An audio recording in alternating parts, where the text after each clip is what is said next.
Hello everyone, कैसे हैं आप सब। एन एम्पायर अक्रॉस 3 कॉन्टिनेंट के थर्ड पार्ट में आपका स्वागत है।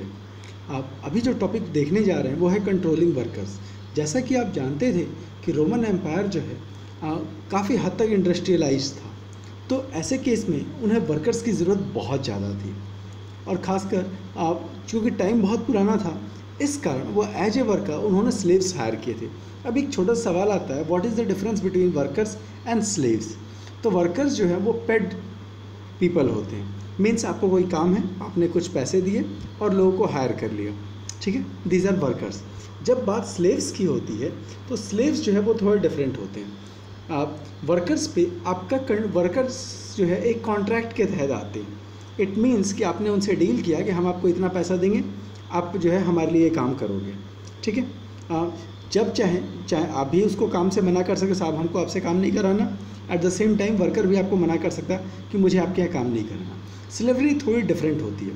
स्लेवरी में क्या होता है, अगला बंदा आपके अंदर मजबूर होता है कि उसको आपके लिए काम करना ही करना है, ठीक है। सेकंड थिंग क्या है कि स्लेवरी आप छोड़ नहीं सकते, मीन्स अगला बंदा आपके साथ बंधा हुआ है, वो आपका स्लेव है, उसको आपके ऑर्डर्स फॉलो करने and you have full right. Even कि कई सोसाइटीज़ में स्लेव्स को मार डालने तक का अधिकार था कि मालिक उनको जान से मार सकता था। तो स्लेवरी जो है वो एंशियंट वर्ल्ड के मतलब दुनिया के हर सोसाइटी में रही है, और नेचुरली रोमन में भी थी। इवन कि क्रिश्चियनिटी आती है तब भी जो है स्लेवरी पे बहुत ज़्यादा असर नहीं होता, स्लेवरी कंटिन्यू रहती है। और क्योंकि रोमन्स के पास पैसा बहुत ज़्यादा था, इंडस्ट्रीज़ थी, खेत बहुत ज़्यादा थे, तो उनको जो स्लेव्स की बहुत ज़्यादा ज़रूरत थी। इवन कि एक एविडेंस मिलता है कि ऑगस्टस के टाइम पर लगभग जो है 7.5 मिलियन, मतलब 75 लाख की आबादी है, उसमें 30 लाख अकेले स्लेव्स थे। मीन्स 45 लाख जो है उनकी अपनी पॉपुलेशन और 30 लाख स्लेव्स। मतलब हर आदमी के पास जो है कम से कम एक स्लेव होता था, एटलीस्ट हर 3 आदमी के पास 2 स्लेव्स तो थे ही। तो इस तरह से हम देख सकते हैं कि रोमन सोसाइटी स्लेव्स पर बहुत ज़्यादा जो है डिपेंड थी। जो स्लेव्स थे उनके लिए जो है एज एन इन्वेस्टमेंट थे, ठीक है। आप इन्वेस्टमेंट के सेंस में खासकर जो है कुछ रेफरेंसेस मिलते हैं कि स्लेव्स के उन्होंने जो है स्लेव्स को देखा कि यह हमारे लिए इकोनॉमिकली कितना फ़ायदेमंद है, और हर उस जगह पर स्लेव्स रखने से मना किया जहां उनको नुकसान था। जैसे कुछ रिकॉर्ड मिलते हैं जिसमें जो है लैंडलॉर्ड्स को मना किया गया कि आप बहुत ज़्यादा स्लेव्स को मत रखिए, या फिर जो है इस बात की संभावना है कि अगर उनको मलेरिया या दूसरी बीमारी हो सकती है तो स्लेव्स को रखने से मना कर दीजिए। तो कुल मिलाकर के जहाँ कहीं भी स्लेव्स का विरोध हो रहा है कि स्लेव्स नहीं रखने चाहिए, वो उनके प्रति सिंपैथी नहीं है, बल्कि साफ साफ प्रॉफिट एंड लॉस का कैलकुलेशन है कि अगर हम ज़्यादा स्लेव रखेंगे उनको बीमारी होगी, उनको आसानी से रख नहीं पाएंगे, बीमारी होगी तो हमारा खर्चा बढ़ जाएगा। ज़्यादा स्लेव्स रख लेंगे, किसान जो बड़े लैंडलॉर्ड्स हैं ज़्यादा जो है स्लेव्स रखे तो जिस समय फसल कटने का टाइम आएगा उस समय तो यूज होगा, जिस समय फसल से रिलेटेड कोई काम नहीं होगा तो मजदूर तो ये जो स्लेव हैं सिर्फ बैठ के खाएंगे और उन पर खर्च ज़्यादा होगा। तो प्योर प्रॉफिट एंड जो है लॉस कैलकुलेशन के बेस पर जो है वो स्लेव्स का रखने का विरोध कर रहे थे, अदरवाइज़ उनके प्रति कोई सिंपैथी नहीं थी, ठीक है। स्लेव्स जो है उनके सोसाइटी में बहुत कॉमन थी। जो एलीट क्लास था, जो रोमन अपर क्लास था, वो जो है इन स्लेव्स के प्रति बड़ा गंदा बिहेव करता था।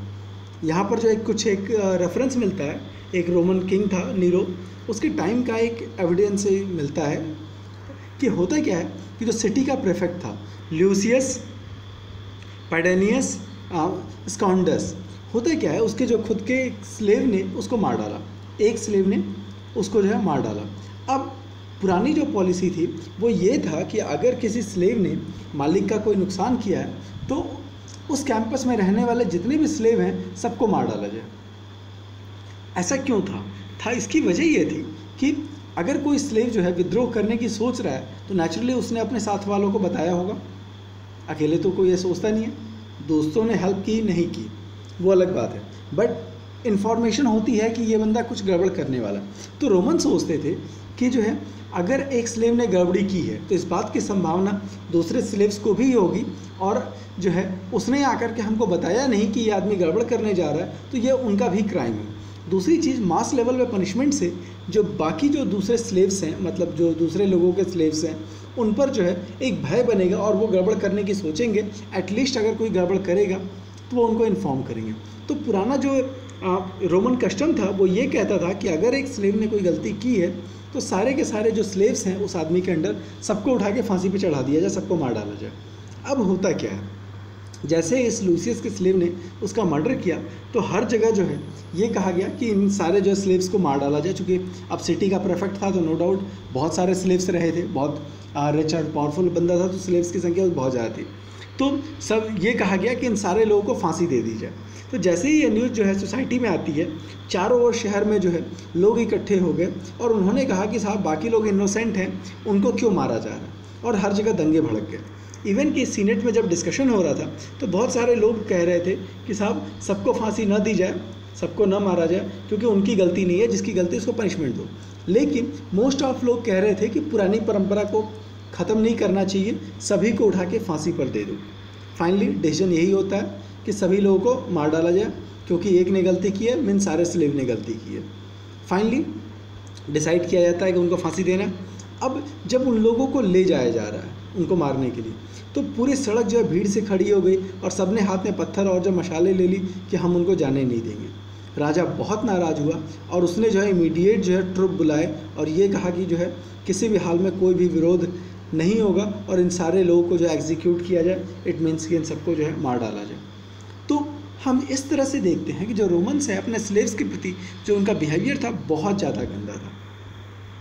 अब ये स्लेव्स आते कैसे थे, तो नॉर्मली होता क्या था, रोमन्स जब लड़ने जाते थे तो जिस भी एरिया पर कब्जा किया तो वहाँ पर जो भी जो हेल्दी लोग होते थे उनको पकड़ करके स्लेव बना करके ले आते थे।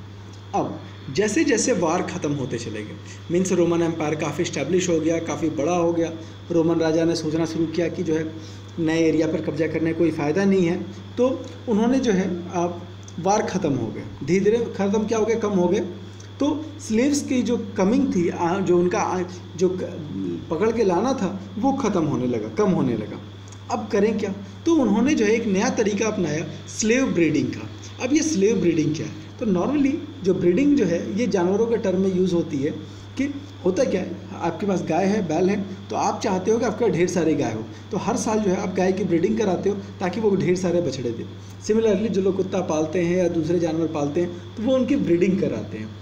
तो वैसे ही उन्होंने जो है स्लेव ब्रीडिंग का टेक्निक अपनाया कि स्लेव्स को फोर्स किया जाता था तो वो ज़्यादा से ज़्यादा रिलेशन बनाए ताकि खूब सारे बच्चे पैदा हों। जितने ज़्यादा बच्चे पैदा होंगे उतने ज़्यादा नए स्लेव्स क्रिएट होंगे। तो ये जो है उनको एक बेहतर तरीका लगा। बट समय के साथ साथ जो है उनको ये लगने लगा कि ये कोई सही तरीका नहीं है, स्लेव्स जो है बहुत ज़्यादा खर्चीले हैं। कैसे, स्लेव्स पर खर्चा ज़्यादा कैसे, सीधी सी बात, अगर कोई स्लेव आपने रखा हुआ है तो वो लाइफ टाइम के लिए आपके कंट्रोल में है, ठीक है, लेकिन आपके पास हमेशा काम नहीं होगा, कुछ महीने काम होगा, कुछ महीने काम नहीं होगा। लेकिन अगर स्लेव आपके पास रह रहा है तो आपको उसको खाना देना है, कपड़े देने हैं और दूसरी ज़रूरी चीज़ें देनी है, बीमार होगा तो इलाज कराना। तो बाद के जो थिंकर्स थे उन्होंने सोचना शुरू किया कि स्लेव्स की जगह हमको पेट लेबर्स रखना चाहिए, पेट लेबर्स या हायर्ड वर्कर। क्यों, क्योंकि जब हायर्ड लेबर है, जैसे मान लीजिए आप एक किसान हैं, ठीक है, तो आपने को जब फसल लगानी है उस समय आप बाहर से वर्कर्स को बुलाएंगे, अपनी खेती किसानी कराएंगे, फिर जो है उनको छोड़ देंगे, जिस समय काम नहीं है सैलरी नहीं, फिर फसल कटाई का टाइम आएगा, फिर आप वर्कर्स हायर करेंगे, उनसे काम करवाएंगे, फिर उनको फ्री छोड़ देंगे। तो धीरे धीरे लोगों को लगने लगा कि जो हायर्ड वर्कर्स हैं उनको रखने में ज़्यादा फ़ायदा है in comparison to permanent slaves, ठीक है, क्योंकि परमानेंट स्लेव्स को तो आपको लाइफ टाइम खाना देना है, अगर काम हो तब भी देना है, नहीं हो तब भी देना है। तो इसलिए धीरे धीरे जो स्लेवरी है वो धीरे धीरे डाउन होती गई, ठीक है। और खासकर जो एग्रीकल्चरल एरिया था ईस्टर्न प्रोविंसेस में, वहाँ पर जो स्लेवरी जो है वो कम होती जाती है और उन्होंने जो है स्लेव्स को उठा के फ्री करना शुरू किया। कई जगहों पे जो भरोसेमंद स्लेव्स थे उनको बिजनेस मैनेजर तक बना दिया गया। जैसे होता क्या है, मालिक के अंदर उस स्लेव ने कई साल काम कर लिया, उस पर लगा कि आदमी लायक है, ट्रस्टवर्दी है, तो उन्होंने उसको जो है बिज़नेस पार्टनर बना दिया। अब चूंकि जो बड़े बड़े जो बिजनेसमैन थे वो हर जगह जा नहीं सकते थे, तो उन्होंने अपने स्लेव्स को कुछ पैसा दिया, सामान दिया कि तुम ये सामान लो और जा करके इंडिया जाके ट्रेड करो, इजिप्ट जाके ट्रेड करो या दूसरे इलाकों में जाके ट्रेड करो। तो ये भी एक पॉजिटिव इम्पैक्ट मिलता है। जहाँ पर स्लेवरी जब ख़त्म हो रही है तो स्लेव्स को बिजनेस मैनेजर बना करके अलग अलग जगह ट्रेड के लिए भेजा जा रहा है। एक और चीज़ जो क्योंकि जो है वर्क बहुत बड़े पैमाने पे था, तो वहाँ पर कई सारे जो राइटर्स थे उन्होंने इन चीज़ों के बारे में काफ़ी कुछ लिखा। जो एडमिनिस्ट्रेशन है, जो इंडस्ट्रियल मैनेजमेंट है, उस पर काफ़ी कुछ किताबें लिखी गई। एक साहब थे कोलुमेला, उन्होंने जो है कुछ कैसे जो है काम करना चाहिए, किस तरह से प्रोडक्शन ज़्यादा बढ़े, इस पर काफ़ी कुछ जो है लिखा है। उनका कहना था कि जो भी लैंड ओनर्स हैं उनको जो है अपनी ज़रूरत का डबल जो है टूल्स रखना चाहिए। जो भी लैंडलॉर्ड्स हैं उनको जो है प्लाऊ हो गया, जो भी सामान है, फर्टिलाइजर्स हो गए, या जो भी ज़रूरत की चीज़ें हैं जो कि एग्रीकल्चर में काम आनी है, वो कम से कम डबल रखना चाहिए, ताकि किसी भी हाल में प्रोडक्शन रुकना नहीं चाहिए। मीन्स खेती करनी है, पता चला कि आपकी मशीनरी टूट गई, तो फिर काम कैसे होगा। तो उसने कहा कि जो भी आपके टूल्स यूज़ होने वाले हैं वो सब के सब कम से कम डबल अमाउंट में रहनी चाहिए, ताकि जो है लेबर आपका खाली ना बैठे और प्रोडक्शन जो है बहुत ज़्यादा हो।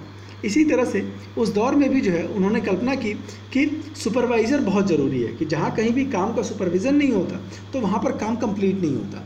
सिंपल सी बात है, जब एक सुपरवाइज़र रहेगा वो लगातार देखता रहेगा कि बंदा काम नहीं कर रहा है कि नहीं कर रहा। अगर नहीं कर रहा है तो ये आदमी उसको टोकेगा। तो उन्होंने एक पूरा सिस्टम बनाया कि लोग जो है सुपरवाइज होते रहें।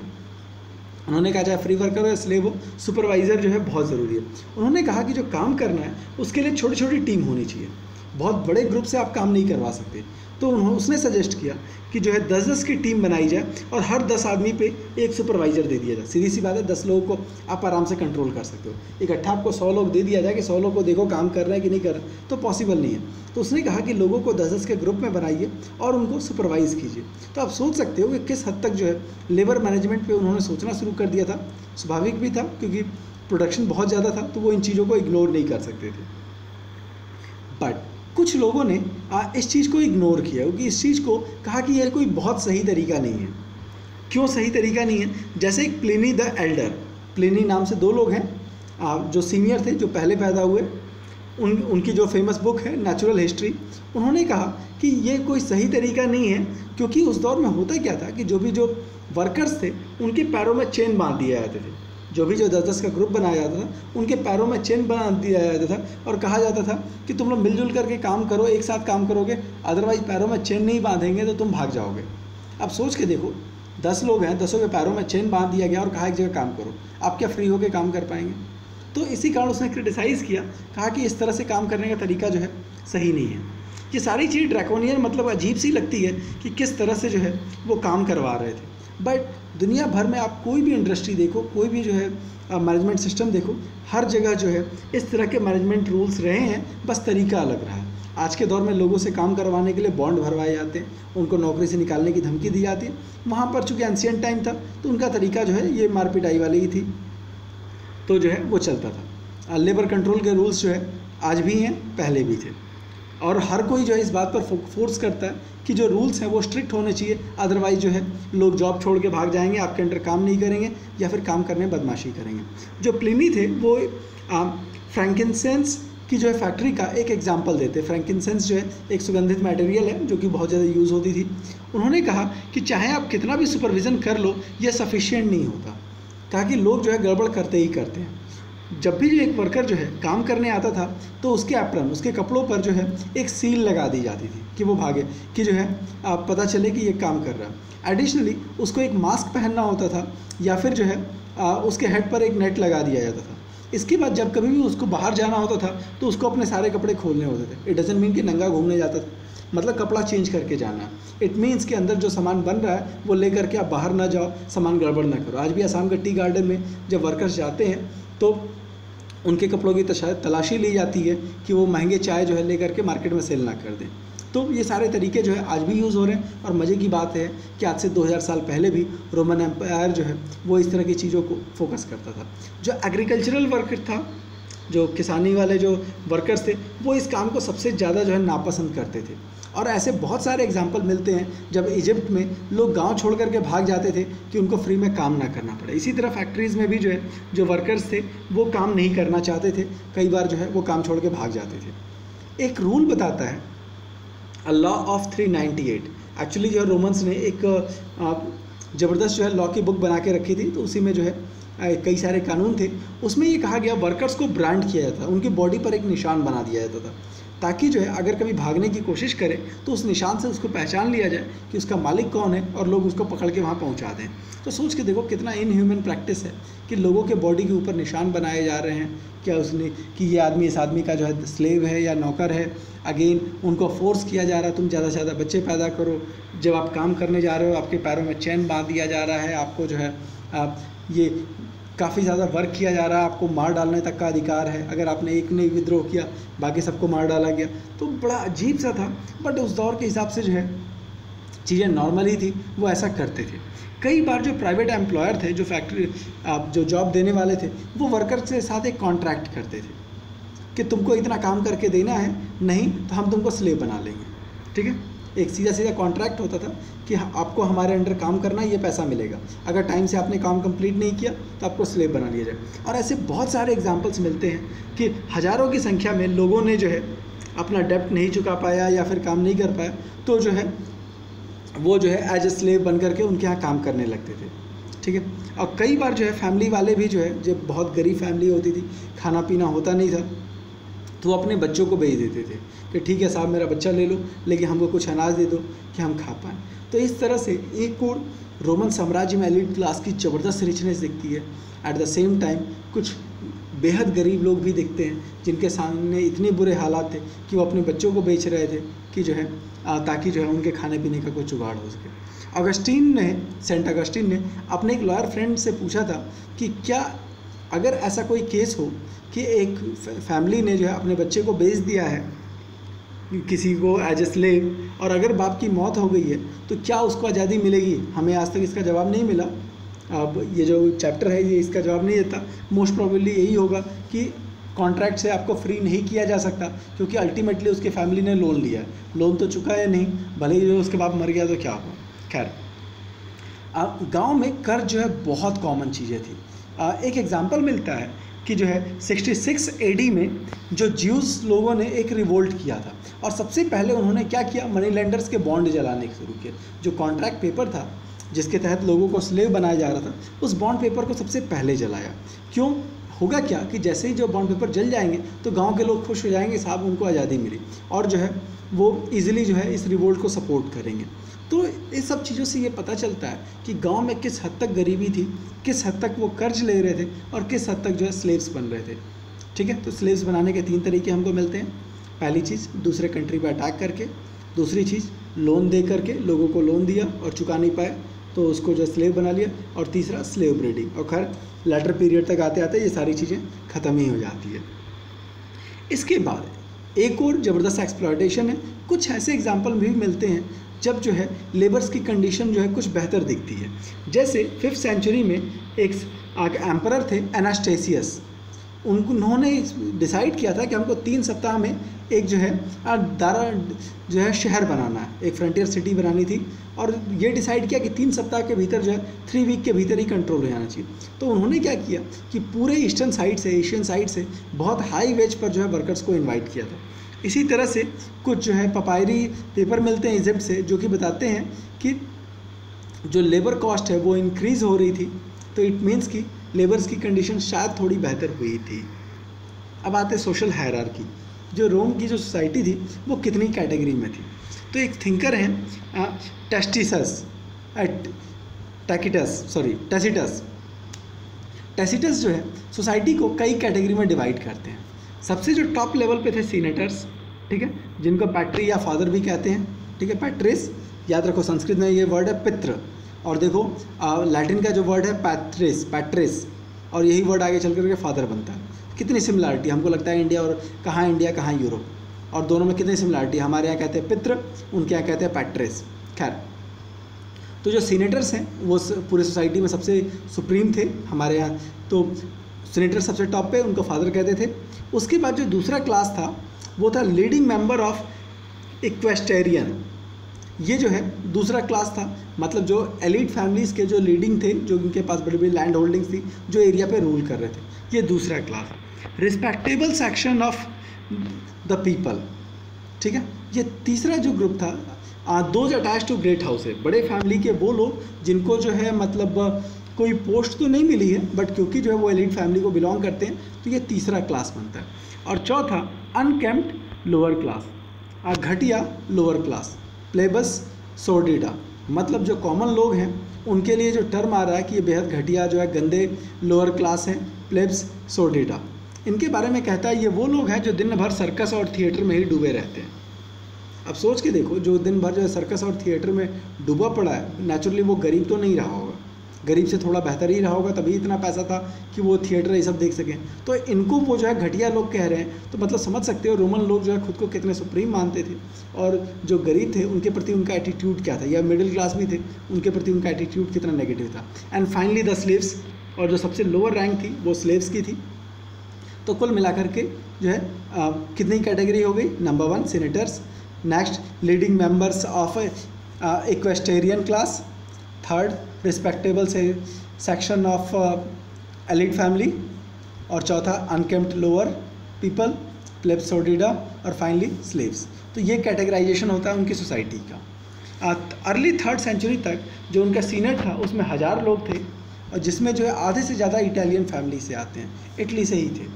लेट एम्पायर तक आते आते, जो मतलब 3rd सेंचुरी के बाद आते आते जो ईस्टर्न पार्ट है उनके लोगों की संख्या बहुत ज़्यादा बढ़ती है, खासकर कॉन्स्टेंटाइन के टाइम जो है 4th सेंचुरी के आसपास जो ईस्टर्न लोग थे, जो मतलब जो बाकी एम्पायर से भी जो है जो सीनेटर्स थे उनकी संख्या बढ़ा दी गई। अगेन 4th सेंचुरी तक आते आते जो सीनेटर्स थे और इक्विटेज थे, इन दोनों को मर्ज कर दिया गया। जो सीनेटर्स जो टॉप लेवल थे और उसके बाद जो सेकेंड लेवल के जो ऑफिसर्स थे, उन दोनों को मर्ज कर दिया गया और एक नया क्लास बन गया, दैट इज़ एरिस्टोक्रेसी क्लास। ठीक है, और इस एरिस्टोक्रेसी में न सिर्फ इटालियन बल्कि अफ्रीकन और ईस्टर्न, मतलब एशियन जो सेक्शन है वहाँ के लोगों को भी मर्ज कर लिया गया। और ये लोग जो है लेट रोमन एरिस्टोक्रेसी कहलाए। लेट रोमन एरिस्टोक्रेसी क्यों? क्योंकि जो है ये बाद का पीरियड है और इसका दायरा ज़्यादा बड़ा है। पहले एलिट्स कौन थे? सिर्फ सीनेटर्स थे, और फिर उसमें भी जो है जो इटालियन सीनेटर्स थे। अब क्या है, उसमें अफ्रीकन भी हैं, एशियन भी हैं, और उसमें जो है अब जो टॉप लेवल ऑफिसर्स भी हैं। ये जो है लेट रोमन एरिस्टोक्रेट्स हैं, इनके पास बहुत ज़्यादा पैसा था, लेकिन इनके पास उस हद तक मिलिट्री पावर्स नहीं थी। ठीक है, पावर तो था, पैसा तो था, बट वो उतने पावरफुल नहीं थे, क्योंकि इनको मिलिट्री पावर से अलग कर दिया गया। साफ साफ जो है ये डिसाइड किया गया कि जिनके हाथ में एडमिनिस्ट्रेटिव पावर होगी उनके हाथ में मिलिट्री पावर नहीं होगी। तो इस कारण इनके पास पैसा बहुत ज़्यादा था, लेकिन उस हद तक मिलिट्री पावर नहीं थी। जो मिडिल क्लास था उसमें कौन कौन है? तो बेसिकली इसमें जो है जो ब्यूरोक्रेट्स हैं और आर्मी के पर्सन थे। ठीक है, ब्यूरोक्रेट्स मतलब जो सेकंड लेवल जो ऑफिसर्स थे वो हो गए, आर्मी के पर्सन थे, फिर जो है प्रॉस्परस मर्चेंट, रिच जो बिजनेसमैन थे, और जो है जो रिच जो है लैंड होल्डर्स थे, और ये लोग जो है बेसिकली ईस्टर्न प्रोविंसेस के थे। तो मिडिल क्लास में आपको अब क्या है, एक नए तरह से कैटेगराइजेशन है। पहले कैटेगराइजेशन अलग तरीके से थी, 4th सेंचुरी के बाद जो एरिस्टोक्रेट्स, जिसने बता दिया कि सेनेटर्स थे, और दूसरा जो है टॉप लेवल जो गवर्नर्स थे, इस तरह के लोग थे। सेकंड में मिडिल क्लास आ गया। मिडिल क्लास में कौन कौन है? ब्यूरोक्रेट्स हैं, आर्मी हैं, प्रॉस्परस मर्चेंट्स हैं, फार्मर्स हैं। इसके बाद जो है जो रिस्पेक्टेबल मिडिल क्लास है, इनको जो है जो क्लाइंट कहा जाता, सीनेटर्स के क्लाइंट कहा जाता, ये सब छोटी छोटी चीज़ें हैं। इसके बाद जो सबसे लोअर क्लास था, अगेन जिनकी बात जो है पहले जैसे प्लेबस सोर्डिडा कहा गया था, उसके लिए एक नया टर्म आ रहा है, ह्यूमिलोरियस। आपको याद होगा ह्यूमिलेशन, नीचा दिखाना, ये वर्ड यहीं से निकल के आ रहा है। तो ये जो है लोअर क्लास था, जिनके लिए उन्होंने लोअर क्लास ही जो वर्ड यूज़ किया, ह्यूमिलोरियस। ठीक है, इसके बाद जो है ढेर सारे वर्कर्स थे, स्लेव्स थे, आर्टिशन थे, वर्कर्स थे, सेल्फ एम्प्लॉयड वर्कर्स थे। तो इस तरह के जो सोसाइटी है, इन सबको जो है लोअर सेक्शन में रख दिया गया। तो अब सोसाइटी सिर्फ 3 सेक्शन में, एरिस्टोक्रेट्स, मिडिल क्लास और लोअर सेक्शन। ठीक है, ये 3 क्लास हो गई। 5th सेंचुरी तक आते आते जो एरिस्टोक्रेसी है उनके पास जो है उनके बारे में कुछ रेफरेंसेस मिलते हैं। इनकी जो इनकम थी वो बहुत ज़्यादा थी, लगभग जो है 4000 एल्बियस ऑफ गोल्ड। ये भी थोड़ा सा डिस्क्रिप्शन यहाँ पे मिलता है कि रोमन्स के पास किस हद तक पैसा था, उसका एक और जो है एग्जाम्पल मिलता है। Each of great houses of Rome means जो महान लोग, जो वहाँ के जो महान रिच लोग थे, उनमें से हर एक के पास क्या क्या चीज़ें थी।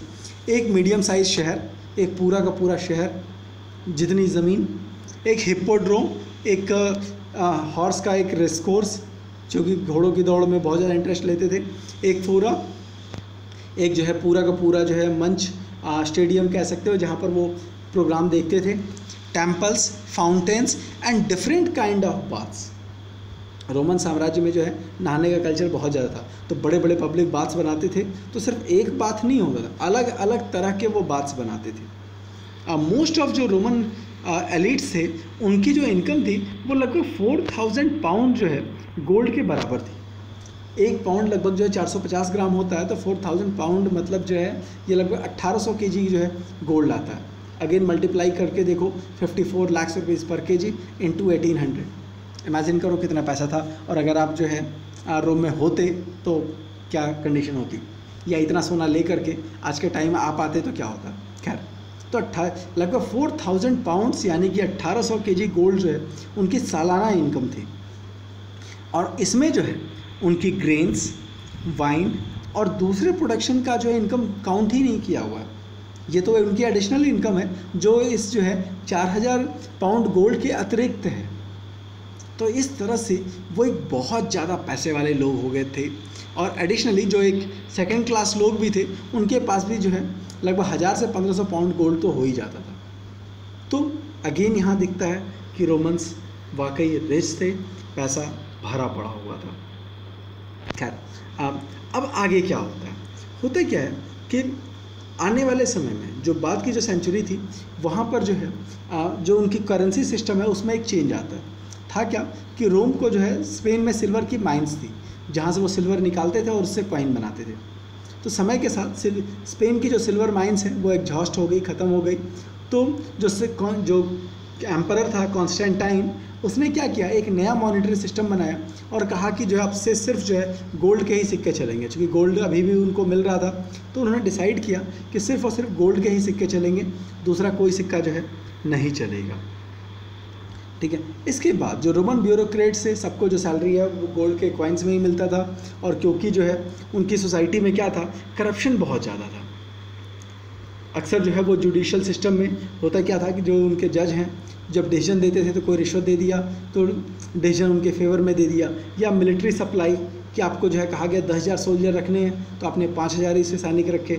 आपने कहा कि जो है हमने 10,000 घोड़ों पर 1 लाख रुपए खर्च किया, 50,000 ही खर्च किया और घटिया घोड़े लेकर के आगे। तो इस तरह के जो है सामान जो है उल्टा पुल्टा गड़बड़ करके वो काफ़ी सारा पैसा बनाते थे। एक तो सैलरी भी बहुत ज़्यादा थी, दूसरा करप्शन के थ्रू वो बहुत ज़्यादा पैसा बनाते थे। और इस कारण जो है जो रोमन एलिट्स थे वो बहुत ज़्यादा रिच थे, जिसका एग्जांपल जो है मैंने आपको ऑलरेडी दे दिया हुआ है। और होता क्या था कि इन चीज़ों की, इन करप्शन प्रैक्टिसेस की ज़बरदस्त क्रिटिसाइज़ किया जाता था। हालांकि रोमन जो राजा थे वो इसको बिल्कुल ही पसंद नहीं करते थे, बट ईस्टर्न इलाका जो एशियन इलाका है वो रोम से बहुत दूर था, तो वहाँ पर जो है वो राजा को अक्सर राजा और उनके जो बड़े बड़े ऑफिसर्स है गवर्नर, उनको जो है उल्टा सीधा वो लोग कमेंट करते रहते थे। इसका असर ये हुआ कि रोम में एक रोमन लॉ की जो है एक स्ट्रॉन्ग ट्रेडिशन बनी। मीन्स अगर शासक कुछ गलत करेगा तो हम उसको रेजिस्ट करेंगे। स्पेशली एक लॉ की बुक बनती है जिससे कि जो है ये कहा गया कि इस रूल्स को इवन कि एम्परर तक जो है नहीं तोड़ सकते। ये बहुत बड़ी बात थी कि पहली बार सिविल लॉ की बात होती है कि राजा भी जो है कानून से ऊपर नहीं है, राजा को भी जो है लॉ जो है फॉलो करना ही पड़ेगा। और जो है यहीं से सिविल राइट की शुरुआत होती है, नागरिकों के अधिकार की बात होती है कि जो है राजा भी जो है जो जनता को मौलिक अधिकार मिले हैं उसको इग्नोर नहीं कर सकता। और इसी के दम पर जो पावरफुल बिशप्स थे जैसे कि एम्ब्रोस, उन्होंने जो है शक्तिशाली राजाओं का विरोध किया, कहा कि नहीं, आपको कोई अधिकार नहीं बनता कि आप जनता को परेशान करें या फिर उनको जो उन पर अत्याचार करें। तो ये बहुत बड़ी बात थी जो कि रोमन एम्पायर में इम्प्लीमेंट हुई। लेट एंटिक्विटी, रोमन साम्राज्य का जो आखिरी पीरियड था, जो लेटर पीरियड बाद का जो पीरियड था, वो लेट एंटिक्विटी कहलाता है, जो कि जो है 4 से 7 सेंचुरी का पीरियड है। कब से? 4 सेंचुरी से 7 सेंचुरी का जो पीरियड है इसको बोलते हैं लेट एंटिक्विटी। ये जो पीरियड है ये कल्चरली, इकोनॉमिकली काफ़ी जो है इम्पॉर्टेंट रहा है, क्योंकि ये पुराने जो है रोमन एम्पायर से काफ़ी हद तक अलग होता चला गया। कैसे अलग हुआ अब हम इस पे देखते हैं। ये भी अपने आप में एक क्वेश्चन बनता है how late antiquity was different from earlier Roman empire. तो जो कॉन्स्टेंटाइन है सबसे पहला काम करता है कि क्रिश्चियनिटी को ऑफिशियल रिलीजन बना दिया। उसने कहा कि अब से जो इसके पहले जो है उनका अपना पैगन जो है धर्म फॉलो करते थे जिसमें बहुत सारे देवताओं की पूजा पाठ होती थी, अब इसने कहा कि क्रिश्चियनिटी ऑफिशियल रिलीजन होगी। इसी पीरियड में इस्लाम का भी जन्म होता है, हालांकि वो अरब में हुआ था लेकिन बाद में जो है वो इससे कनेक्ट होता है, वो हम बाद में हम आगे इसको पढ़ेंगे। अब देखते हैं और क्या क्या चीज़ें जो है रोमन साम्राज्य के स्ट्रक्चर में भी काफ़ी चेंजेज आए, जिसको जो है एम्परर डायक्लेशियन ने किया। उसने क्या किया, उसने देखा कि जो मेरा साम्राज्य है वो बहुत बड़ा है, तो उसने क्या किया, जो दूर के इलाके थे जिससे उनको फ़ायदा नहीं हो रहा था उसको उठा के छोड़ दिया। उसने देखा कि साम्राज्य के जो दूर के हिस्से हैं उससे हम उन पर खर्चा बहुत ज़्यादा हो रहा है, क्योंकि बार बार वहाँ विद्रोह होते हैं और उनको संभालने में खर्चा ज़्यादा हो रहा है, प्रॉफिट कम हो रहा है। तो उसने क्या किया, पहला काम उन सारे इलाकों को छोड़ दिया, ले जा भाई हमें नहीं चाहिए, क्योंकि फ़ायदा कम है, लॉस ज़्यादा है। दूसरी चीज़, उसने जो फ्रंटियर थे उसको फोर्टिफाइड कर दिया, जो बॉर्डर के इलाके थे सब पर किलेबंदी की और वहाँ पर जो है फौज भर दी। रीऑर्गेनाइज प्रोविंशियल बाउंड्री, जो बाउंड्री थी उसको रीऑर्गेनाइज किया और इस तरह से सेट किया कि जो है उसको ईजी कंट्रोल किया जा सके। और एक और बड़ा काम था separation of civil from military function. उसने साफ साफ कहा कि जो व्यक्ति जो है एडमिनिस्ट्रेटिव काम कर रहा है वो मिलिट्री का काम नहीं करेगा, जो मिलिट्री का काम कर रहा है वो एडमिनिस्ट्रेशन नहीं करेगा।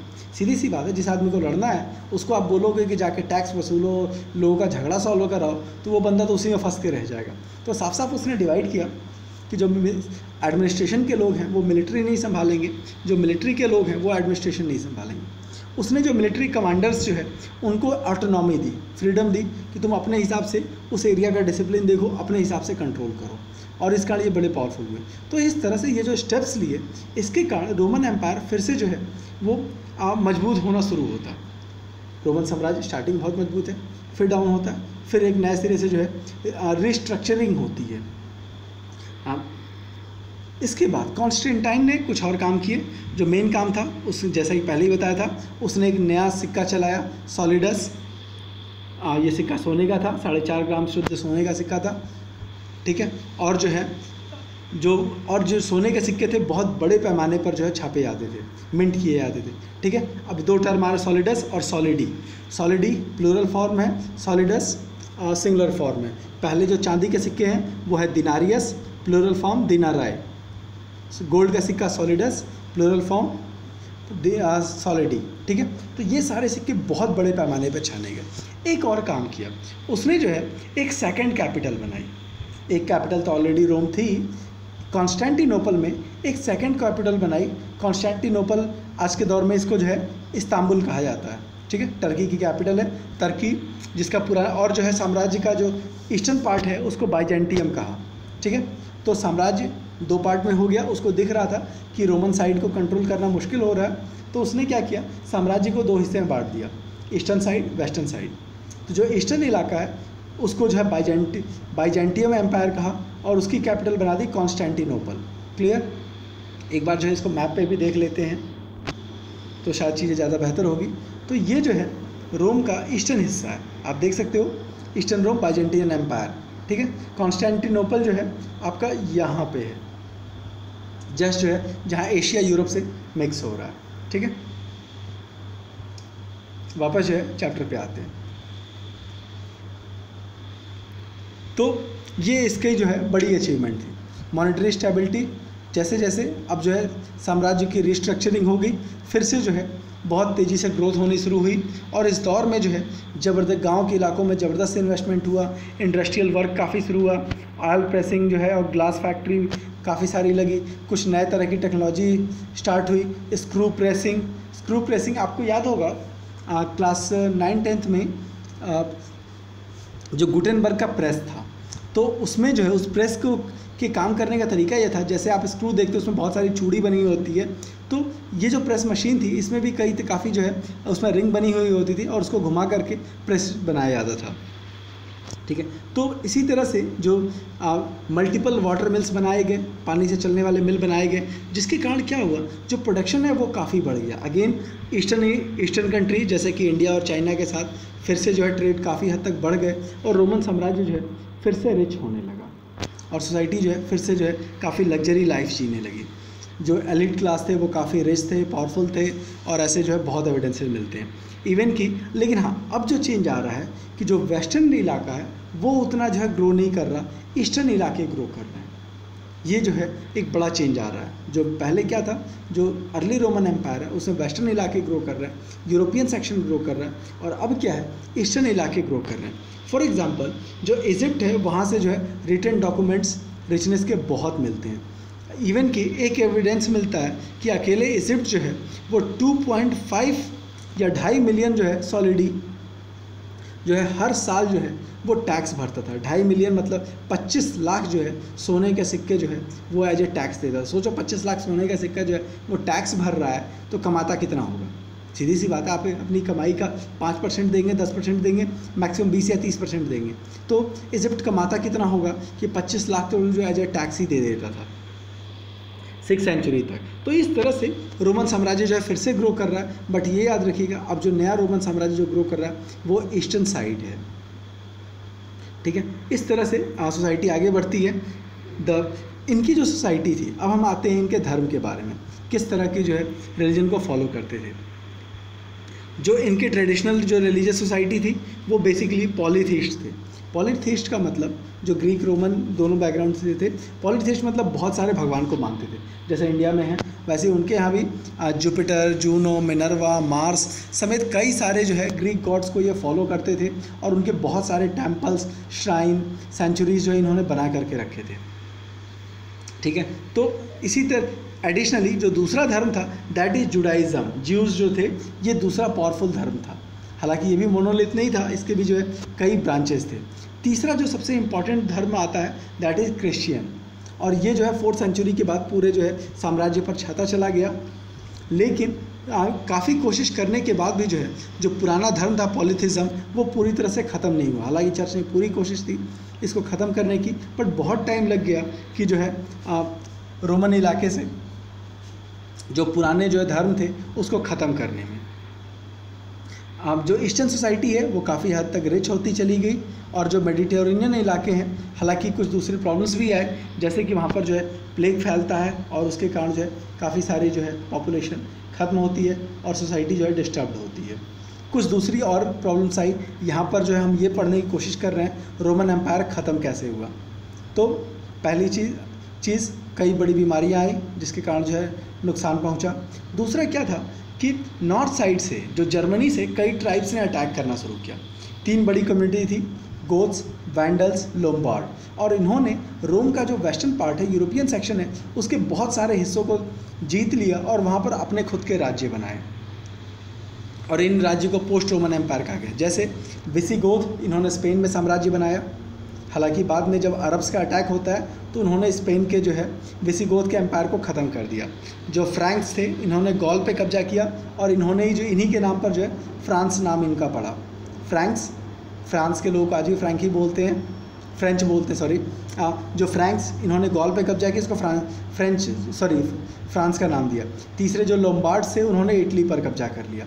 तो इस तरह से जो यूरोपियन हिस्सा है वो पूरी तरह से रोम के कब्जे से निकल गया, और यही वजह थी कि उन्होंने ईस्टर्न हिस्से पर ज़्यादा किया, जिसको बाइजेंटाइन एम्पायर अभी हमने मैप में देखा था। अभी फिर से एक बार उसको देखेंगे। ईस्टर्न हिस्से अब ज़्यादा इंपॉर्टेंट हो गए हैं। और होता क्या है, जब यूरोप जो है डिसइंटीग्रेट हो जाता है तो उसके बाद से जो यूरोपियन हिस्सा है वो डाउन पड़ता जाता है, वो जो है काफ़ी गरीब होता जाता है, और यहीं से जो है मेडिवल एज की शुरुआत होती है, जिसको डार्क एज भी कहा जाता है, क्योंकि जो है उतना डेवलपमेंट नहीं था। दूसरी ओर ईस्टर्न साइड से जस्टिनियन एक इम्पॉर्टेंट राजा बनता है। उसने जो है अफ्रीका को जीता, जो वैंडल्स थे उनसे अफ्रीका को जीता। इसके बाद जो है उसने इटली पर भी कब्जा किया, लेकिन कोई फ़ायदा नहीं हुआ। बाद में लोम्बार्ड्स जो थे उन्होंने फिर से उससे छीन लिया। इसी बीच जो है ईरान से अटैक होने शुरू होते हैं। ये सब जो है रोमन साम्राज्य के फॉल के रीज़न बताए जा रहे हैं। ईरान से अटैक होने शुरू होते हैं। जो ससानियन थे उन्होंने जो है कई बार अटैक किए, स्पेशली जो है इजिप्ट पर। धीरे धीरे जो है जो रोमन साम्राज्य है वो डाउन पड़ता चला गया, ठीक है। इसके बाद जो है जो सबसे महत्वपूर्ण जो चीज़ था वो था इस्लाम का उदय, ठीक है। इस्लाम जब जो है जन्म लेता है, मोहम्मद साहब के साथ जन्म लेता है, अभी जो है नेक्स्ट चैप्टर में उसका डिटेल आएगा। मोहम्मद साहब की डेथ के 10 साल के भीतर 642 होते होते मोहम्मद साहब की डेथ के 10 साल के भीतर जो है जो अरब से बहुत तेज़ी से ग्रो किए और उन्होंने ईरान के सासानियन एम्पायर उखाड़ फेंका और रोमन साम्राज्य को भी जो है पूरी तरह से ध्वस्त कर दिया। तो इस तरह से और जो है दुनिया के एक बहुत बड़ा साम्राज्य बनाया जो कि स्पेन से लेकर के सिंध तक, इंडिया का जो पाकिस्तानी हिस्सा है वहाँ तक कब्जा किया और पूरा सेंट्रल एशिया जो है उनके कब्जे में आ गया था। और इस तरह से जो है जो रोमन एम्पायर है वो ख़त्म होता है। एक बार फिर से जो है वो मैप देख लेते हैं जहाँ पर ईस्टर्न रोमन एम्पायर दिख रहा है। तो ये जो है इनका बाइजेंटाइन एम्पायर है, सॉरी ये जो है इनका बाइजेंटाइन एम्पायर हो गया। आप इसी पिक्चर में देख सकते हो कि जो यूरोपियन हिस्सा है ये पूरी तरह से इनके कब्जे से जा चुका है। ये सारा ग्रीन कर दिया, मीन्स जो है इनके कब्जे से जा चुका है वेस्टर्न साइड। इटली में भी आप देखोगे बहुत थोड़े हिस्से बचे हैं। इनका ईस्टर्न हिस्सा और यहाँ पर जो है पर्शियन एम्पायर, जिसको भी जो है जब अरब ग्रो करते हैं अरबिया से, तो यहाँ से जो है अरब से जब वो निकलते हैं तो यहाँ से सबसे पहले पर्शियन एम्पायर हिलाया और उसके बाद जो है सीधा जो है बाइजेंटाइन एम्पायर को भी जो है इन्होंने ध्वस्त कर दिया। और इस तरह से आपका जो चैप्टर है वो ख़त्म होता है। कोई भी कन्फ्यूज़न होगा तो आप कमेंट बॉक्स में ज़रूर मेंशन कीजिएगा और जो है वीडियो पसंद आया हो तो लाइक, सब्सक्राइब, शेयर कीजिएगा और कोई भी दिक्कत हो you can ask freely, comment box में ज़रूर मेंशन कीजिएगा। आपका दिन शुभ हो।